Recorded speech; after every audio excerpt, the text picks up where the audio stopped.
Alright, what's up guys? Welcome back to another edition of the Leadoff Show. On the road again today. Still not home yet, so don't have screen share available, but hopefully you don't mind following along on your own while I kind of just walk through the slate. We got a 9-gamer here on this Monday. Um, Looking at the weather real quick, I don't think there's any concern. I know we had a rain out yesterday with San Francisco and Detroit, so hopefully you just avoided that game altogether. It looks like we just kind of have some cold games, maybe a few windy games, but it is interesting when we have DeGrom again. Corbin Burns, is he back? We'll talk about that. Then we have a Coors game between Pittsburgh and Colorado. So should be an interesting slate. We can kind of jump right in. First game is Phillies White Sox. 4.09 total for the Phillies, 3.91 total for the White Sox. It's Zach Wheeler, 9.6K versus Lance Lynn, 8.1K. It is cold here, 41 degrees, but it is 25 mile per hour wind blowing out. So it might be kind of a miserable game, if you ask me. Wheeler and Lynn are both interesting, especially with the 41 degrees. They're both obviously all-star caliber pitchers, but we do have DeGrom on the slate. We got Corbin Burns, so they're probably a tier down from that. That price on Wheeler makes him tough, but being more expensive than Burns. But I think he'll probably be virtually unowned here in this spot, so I don't mind him there. I think it might come down to if I end up playing Coors, I think I could be a good pivot to Wheeler, but if I find another stack I like, I'm not gonna mess around with it and play Wheeler. Lynn is interesting as well. He's more of a ground ball pitcher, so the 25 mile per hour wind doesn't concern me as much. He did have a better start last time out versus the Twins, but he has been a little off this year.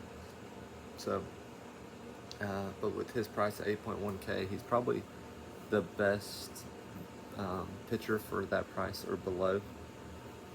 So if you end up with, not enough money for Burns at 8.8K and you need something around 8.1K or so, I wouldn't mind going to Lynn here, especially with this weather. I mean, that's going to be kind of a miserable game, so I don't mind it.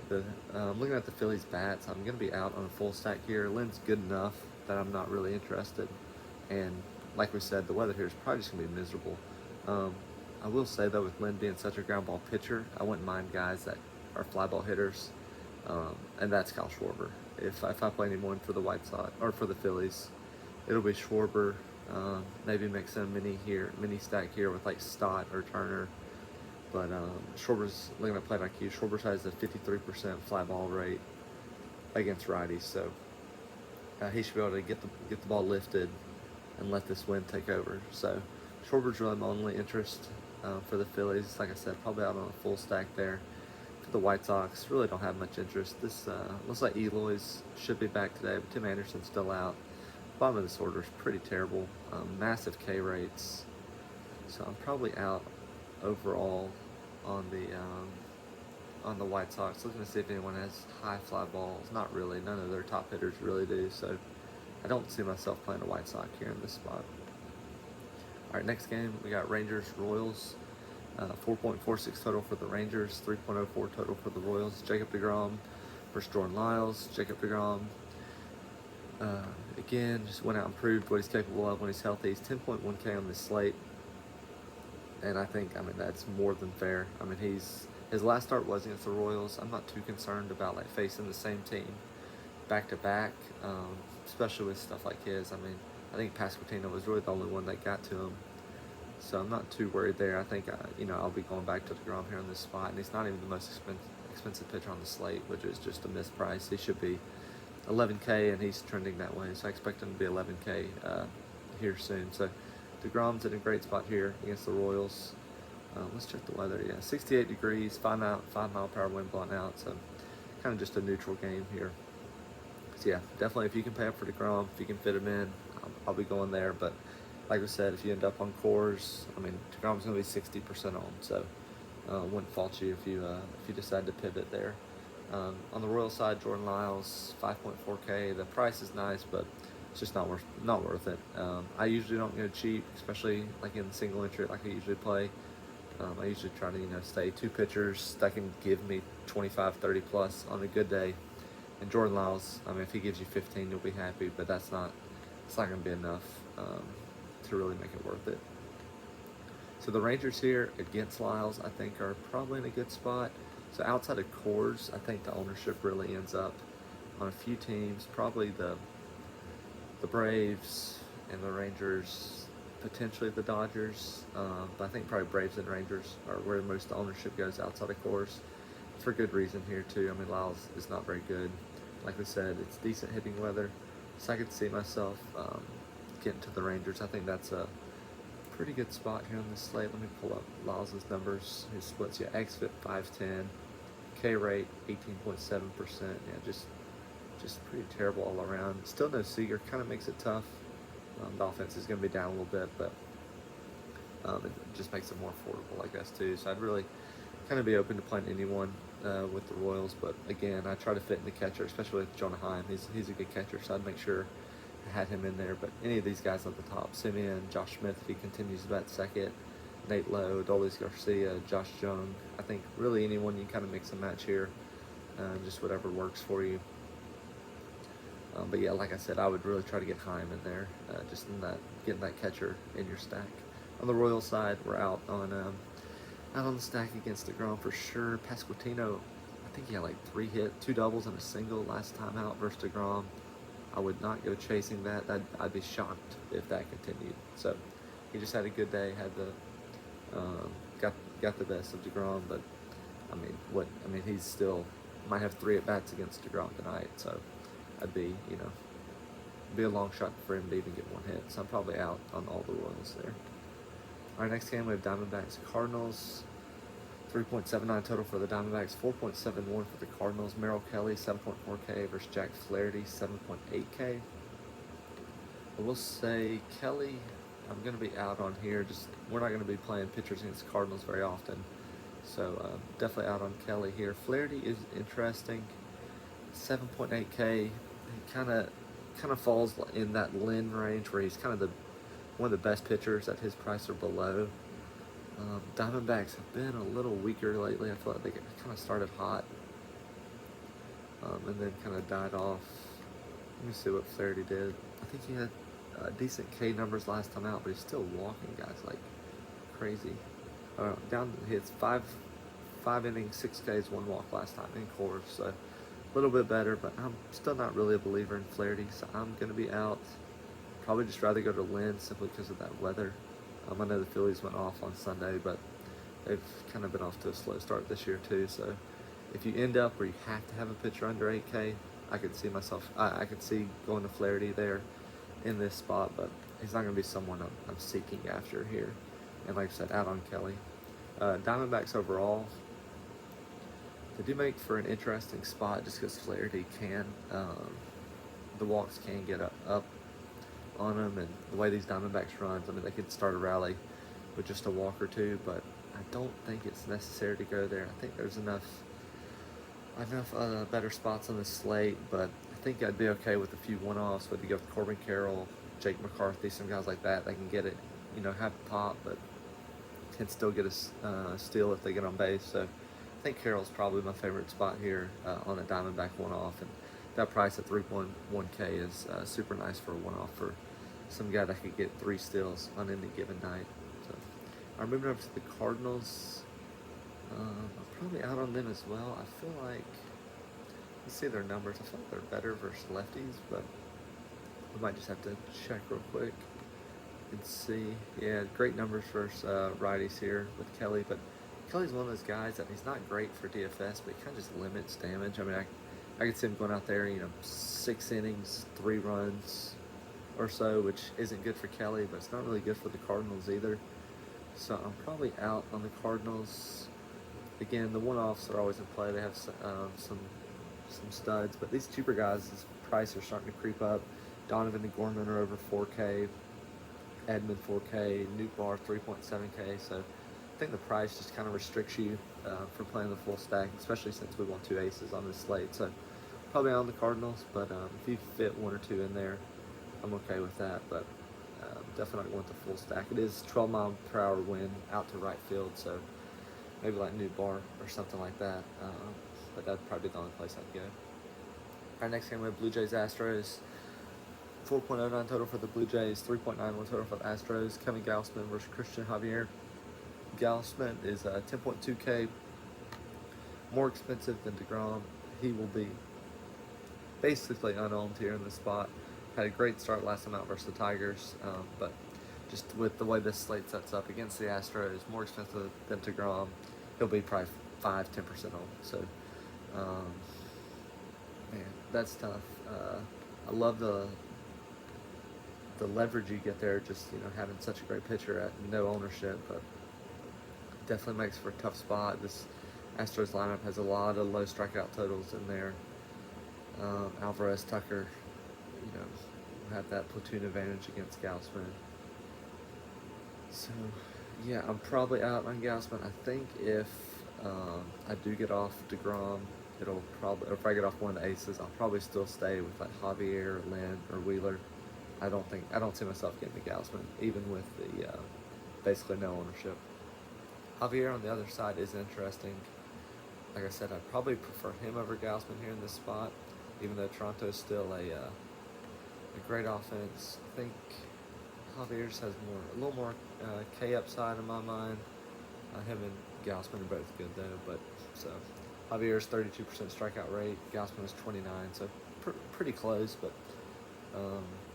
the price, I guess, is a big factor as well, being $1,000 cheaper than Gausman. So if I do pivot off DeGrom, Burns, Javier certainly in the mix, but he's right there with Lynn, and I'd probably prefer Javier over Wheeler, but you're really splitting hairs there. But I think anyone outside of DeGrom who will be about 50% on, Burns probably 30 to 40. I think Javier, Lynn, and Wheeler should all be 10% on. So if you like someone in that range, I would not be opposed to any of those guys. So, all right, the hitters though, Blue Jays, I'm gonna be out on Javier's good enough. There's no need to go here. And same on the Astros side, Gausman's good enough. Don't really see any need to go here. You can home run chase with Alvarez or Tucker, but at 6.3K for Alvarez, 5.7K for Tucker, that's a pretty expensive spot to be taking a risk on a one-off. Like I said, I'd probably just take Carroll against Flaherty at 3.1K instead of one of these guys that are double his price. So probably out on just everything in this game, outside of a potential Javier pivot. But all right, moving on, we got Coors, Pirates, Rockies, 5.57 total for the Pirates, 6.43 total for the Rockies. Rich Hill versus Kyle Freeland, 68 degrees in Coors, 4-mile-per-hour winds, kind of just a neutral game. But we got two pretty bad lefties here. Rich Hill's terrible. Kyle Freeland has been decent this year, especially he's pitched 2 games in Coors where he's limited the damage, really. Let's see, I think he's given up, no runs versus the Nationals and 2 runs versus the Cardinals, so he's been okay here. But, it's one of those things that Coors will probably get the best of him at some point. So I expect the Pirates to be the highest on team on this slate, and for good reason. They have plenty of cheap options here. They don't really have a Coors price bump or anything. Reynolds at 6K, McCutcheon at 5K. But other than that, everyone's cheap. Got Connor Joe returning back to Coors at 3.5K. I really like that. Brian Hayes could be batting leadoff now that Cruz is out. I know Babe bats leadoff versus righty, so I expect Hayes to bat leadoff versus lefty, him or Joe. So I like both of those guys there. It's really anyone I think is in play. For the Pirates, like I said, I usually put the catcher in, but Hedges is just, whew. If there's ever a catcher I don't put in, it's Austin Hedges. But I mean, it is Coors at the end of the day, and if you tell me the Pirates are going to go out and score 12 runs, I mean, you got to think Hedges at least does something. So you can put him in there. He might be kind of low owned, so maybe that's how you make your Pirates stack different, is you force in Hedges and get that catcher correlation there with your guys. So on the Rocky side, probably in a better spot than the Pirates, just because they're facing the worst pitcher in Rich Hill. The prices are a little bit higher, but for the most part, still pretty good. Profar leading off. We'll have the platoon advantage versus Rich Hill. Let's see exactly what we're looking at here in Plate IQ for the Rockies. Yes, obviously I love Bryant here against Rich Hill. Rich Hill's seems to limit power a little bit versus lefties, only .097 ISO. But So I might be out on Blackman because of that, but Blackman and McMahon are still just so good, and it's one of those things that if we think the Rockies go off, Rich Hill's going to be out after 2 innings, so not too worried there. But I think I do prefer the righties: Profar, Bryant, Crone, Elias Diaz, Montero, and then Tovar at the bottom. I think I would do some combination of that. And like I said, I would try to get Diaz in there to get your catcher, but he'll probably be the highest on catcher in the slate just because he's a good hitter in course, as opposed to Hedges on the other side. So love both these stacks, but if you play one of these teams, you probably can't go DeGrom and Burns. You probably got to get different somewhere. I think DeGrom, Burns, Pirates, couple Rockies is probably going to be the popular stack or popular construction for today. So if you do end up there, maybe change one of those 4 things to make yourself a little unique. All right, next game we got Brewers Mariners. 4.02 total for the Brewers, 3.48 total for the Mariners. Corbin Burns 8.8K versus Chris Flexen 5.6K. Burns, like I said, last start out versus Diamondbacks. It's just a matter of time before he gets back to his old self. And I promised I'd be ahead of that curve, and I think I missed it. So now on the slate, after his 8-inning performance last time out, he'll probably be 30+% on tier. 8.8K, still too cheap. He should be, upper 9s or at least 10K on this slate, right there with Gausman, I feel like. So I expect Burns to carry heavy ownership, but I mean, it's just a matter if you believe the guy that pitched the first 2 games that had low strikeout rates and really struggled, or if you believe the guy that pitched last time out, 8 innings, no walks, I think maybe 11 Ks versus the Diamondbacks, which I think is more 8 Ks, okay, but still no walks. Yeah, I think that's more who he is, but a little bit tougher matchup here against the Mariners, but I do like taking pitchers in this park, so I think Burns is probably my second favorite pitcher on the slate, regardless of price, but he's still cheaper than Javier, cheaper than Wheeler, so I think the ownership will follow there. Flexing on the other side, his upside is just not there for fantasy. There's really no reason to go there. If you're playing some GPP and you build 20 lineups and you need one guy below 6K, maybe Flexing can stay in your player pool, but I'd rather just go to Wisniewski or Kyle Mueller or something like that, a little bit more expensive. So I will not be playing Flexing or even considering him on the slate. Brewers are interesting here. They'll be pretty much low owned or unowned at that, but Flexing is certainly susceptible to getting blown up. Here, let me see what the hitters look like versus righty. Yeah, Flexing almost has a 6X fit. It's terrible versus righties, even though he is a righty. So it really makes me like Adames and Contreras, and then Yelich and Tellez are always in play. So I think and then Brasso, if he's in there, is in a good spot at cheap. So I do like the Brewers here in this spot. They should go virtually unowned. So if you end up on DeGrom, Burns, and I need kind of a unowned stack like the Brewers here, and then you could still maybe get a couple Pirates or Rockies in that lineup. So I do like that spot. Mariners, I'm going to be out on, even if Burns isn't, completely back yet, he's still going to be good enough that there's no reason to play the Mariners. So, all right, next game we got Braves Padres. 4.65 total for the Braves, 3.85 total for the Padres. Max Fried should be back from the IL tonight, 8.1K versus Ryan Weathers, 5.2K. We just saw these two teams match up in Atlanta. Now they're in San Diego, where it's going to be 56 degrees. So if Fried was back at full go, I'd like him in the spot with this cool weather. But I'm a little nervous that he'll be around like 80, 85 pitches. And a lot of Fried's value comes from, almost guarantee you 7 innings. So that makes me a little nervous here in the spot. It was a leg injury, so his arm, should still be in shape, you would think. But, it's just one of those things. First time out, the Braves kind of might take it easy on him. The strikeouts, just aren't really there for Fried overall. This Padres lineup is dangerous. So I'm probably out on Fried. just pull up real quick, see if anything stands out. Yeah, very, very low strikeout total for the or strikeouts overall for the Padres. They have 6 hitters under 18% strikeout rate versus lefties, and then the other two are Cronenworth at 23 and Grissom at 26. So very low strikeout totals. Fried's already a low strikeout pitcher, so I'm probably out on him in this slate, especially with the potential for a shorter pitch count. Weather's on the other side, definitely out. Not playing him here versus the Braves. Looking to the Braves stack, obviously this is one of the better offenses in baseball. A little nervous though with it being 56 degrees. That kind of scares me a little bit. Petco Park is kind of a park I avoid full stacking, but this Braves offense has just been on fire lately.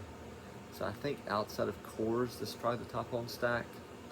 The thing is, top of the order is getting pretty expensive, but I guess you can mix in some of these guys at the bottom. We have Grissom 3.1K, Ozuna 2.6, Bilar 2.2, Eli White 2K. So should see a lot of those right-handed outfielders here with Weathers pitching. I would expect Rosario to pinch hit at some point. Maybe for Pilar, maybe Hilliard pinch hit for Eli White at some point. So playing those guys at the bottom does scare me. I wouldn't expect them to go the whole game. So maybe here in this spot, you just kind of take a few of the top pieces. Acuna, Riley, Olsen, Murphy. You'll get Albies versus a lefty, we always love. And then Grissom. So I think between the top 6 batters, and then of Ozuna DHs, I don't expect him to get pinched hit for, but obviously you're taking a risk there with how bad of a season he's had. But that 2.6K for someone that could, hit a home run at any moment is interesting. So I think I'd just take some pieces of the top 7. I'm probably out on the full stack there, but they're certainly in consideration. And I'll just, kind of play around with it and see what we can get there with the Braves. Padres on the other side, I'm probably going to be out on the Padres. Fried's good enough, like we said. He's a good pitcher, it's just low strikeout rate, so makes it tough to stack against him. And some of these guys, the righties for the Padres, Bogarts, Machado, Cruz, are pretty expensive, so I think I'm out on the Padres. Just not really interested in taking them against Fried here in this spot. And then if Fried is shorter, you get the bullpen. I don't really like stacking in bullpen games either. Just usually, get good matchups out of the pen. So probably out on the Padres here, but definitely have some interest in the Braves. Our next game is Cubs A's. 4.56 total for the Cubs, 3.94 total for the A's. Hayden Wesneski, 6.3K versus Kyle Muller, 6.6K. Wesneski, last game out, got stuck in that Coors win game versus Seattle and got just torched. Was like I think he went like 1 inning and gave up 5 runs or something. But I think obviously here against the A's is a different story. So I do have interest in Wesneski if you do go cheap. But like I said, I rarely go down here. But if you end up in the 6K range and need a pitcher, I think Muller and Wesneski are both interesting, especially here in this park. It's just 54 degrees in Oakland. I mean, that's going to just asking for a low-scoring game. So if you end up in the 6K range, I think either of these pitchers are fine. But for me, it's just not worth it. There's too many pitchers on the slate that can give you 30 points. I'm not going to be here chasing 15 from one of these two guys. For the hitters, Cubs and A's, I'm probably out as well, strictly because of the ballpark and the weather. I don't think there's any reason to go here. Oakland's one of the biggest pitcher parks in baseball, and just with that 50-degree weather, I really don't have any interest here taking the Cubs or the A's. I mean, you can one-off chase here, but looking at it, maybe Mancini against Muller, just kind of a cheap righty in this matchup. Velasquez, if he's in there, he had a great game last week. If you really need a cheap outfielder, he's 2.3K projected to be in the starting lineup. And then, no one on this A's team I would really consider. Maybe Brent Rooker, just for another cheap outfielder, but I just don't love it. I think we've talked about other one-offs I prefer, so really wouldn't go chasing anyone here in this game. All right, next game we have, it's actually the last game, Mets-Dodgers, 3.85 total for the Mets, 4.65 total for the Dodgers. We have David Peterson, 6.8K, Dustin May, 8.4K.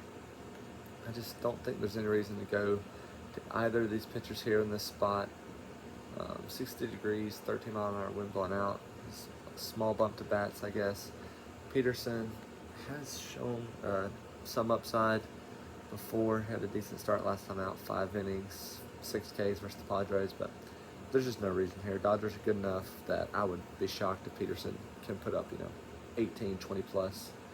So no reason to go there. And then May at 8.4 K, obviously a little bit better pitcher than Peterson, but here in the spot versus the Mets, not worth it. Low strikeout team. Mays kind of pitches to contact a little bit just because he knows he's going to get pulled after 80 pitches or whatever. So I have no interest really in either of these pitchers here in this spot. These offenses are just good enough that there's no reason to go here in this spot. For the hitters on both sides, on the flip side of the offenses being just good enough to not want the hitters or not want the pitchers, I think the hitters are on the flip side are in just of a tough spot to not take either stack. Probably out on the Mets. May, like I said, he's a solid pitcher, but I wouldn't expect him to have a great day. I also wouldn't expect the Mets to have a great day. And if May comes out, the Dodgers bullpen should be able to slow him down. So don't really have any interest here in the Mets. Let me see his May splits versus righties and lefties though, because Lonzo's obviously been off to a great start this year. Let me see if it's worth chasing that. Yeah, May has low ISO numbers versus both sides, 0.075 versus lefties and 0.092 versus righties. So, yeah, probably out on both sides here. Maybe a Vogelbach if you really want to one-off here in this spot, but don't love it. Dodgers on the other side, I think should carry some ownership just because they're the Dodgers, but they won't be anywhere near the Coors game or Braves, Rangers. Maybe after that we could see some ownership to the Dodgers, but don't really love it here, especially the full stack versus the lefty. Let me see what their splits are. Yeah, Peterson, pretty bad versus righties, pretty decent versus lefties. Looks like he actually gives up more power to lefties, but higher contact to righties. So kind of a washout. But the bottom half of this Dodgers lineup makes it tough to kind of get a full stack just because they're so bad. I could see grabbing a few pieces at the top, maybe Thompson, Vargas, Rojas, something like that. But probably out on the full stack of the Dodgers as well. I just don't think. I think there's better spots, I guess is a better way to put it. So, but if you end up on them, certainly the Dodgers, they can go off. So, real quick, just to recap, I think the top pitchers here, DeGrom will be the obvious pick. Should carry about 60% ownership for good reason. If you get off Coors in some way, I think between DeGrom, Burns, Pirates, Rockies combination, that'll be the most owned. So if you find a pivot off that would be my preference. I think just one pivot off that. Depends on if you go really off the wall. I think one pivot off that will make you different. If you end up pivoting one of those things like the Braves, you might need something else as well. DeGrom would probably be the thing out of all four of those that I would be likely to keep the same. I think the other three are just in a little bit less predictable of a spot. Burns here against the Mariners. I think he's back, so I don't have any concern playing him. Hopefully the field does. But we'll just have to follow that. If you're watching shows and everyone's all in on Burns, I think a pivot to Javier or Lynn or Wheeler would be in play. Maybe just kind of see what the lineups are for those teams and if one of them's in a better spot. For hitters, I think the obvious stacks will be Braves, Pirates, and Rockies for good reason. The weather concerns been a little bit with the Braves, but they do have enough cheap guys at the bottom that I think they can put together. You can build a full stack there with a good mix of expensive and cheap batters. So I do like the Braves for good reason. The Rockies and Pirates as well. Obviously, in Coors versus bad pitchers. So I do like that. And then the Rangers, I think, make for an interesting spot against Jordan Lyles. And then after that, maybe I could see having, potential, maybe Blue Jays, Dodgers, Cardinals, Phillies, maybe the Brewers. I know we talked about them versus Flexen. Outside of that, I don't think I'll really be considering any other teams. So, all right, hopefully that helped. Let's have a good week. I know I had that good win last Thursday, but a little bit slow on the weekend for me. So let's bounce back. Should have a good contest here. Monday and Tuesday usually have good contests. If you're having trouble finding like a contest that you like, reach out to me. We can talk about it. Like I said, I usually enter all the single entry. I just feel like that's the best return on my investment. I feel like single entry allows you to build semi-chalky, but just mixing a few pivots can really kind of just launch you to the top. Because the ownership's so predictable in single entry, everyone just usually kind of plays it safe, more towards a cash build. So that's where I like. But if you find yourself, playing the 20 entry and $1 20 entry, making 20 teams or something like that, I think that's an okay spot. You just have to kind of adjust your play style for that. So just reach out, let me know if you have any questions. Like, comment, subscribe to the video, really helps me out, and kind of can figure out what you guys want to see for more of these going forward. I should be back home on Wednesday, so maybe another road show tomorrow morning, but after that we'll be able to screen share and go through results DB and things like that as well. So appreciate it as always, guys, and I'll see you at the top.